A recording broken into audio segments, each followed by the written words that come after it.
பதவி வரும் போது பணிவு வர வேண்டும், துணிவும் வர வேண்டும் தோழா. பாதை தவறாமல் பண்பு குறையாமல் பழகி வர வேண்டும் தோழா.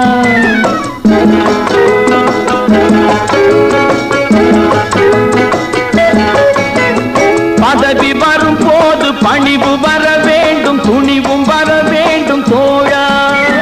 பாதை தவறாமல் பண்பு குறையாமல் பழகி வர வேண்டும் தோழா.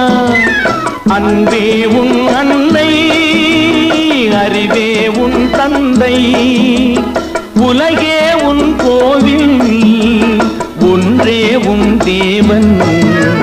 மூன்றெழுத்தில் என் மூச்சிருக்கும், அது முடிந்த பின்னாலும் பேச்சிருக்கும். உள்ளம் என்றொரு ஊர் இருக்கும், அந்த ஊருக்குள் எனக்கு ஒரு பேர் இருக்கும். கடமை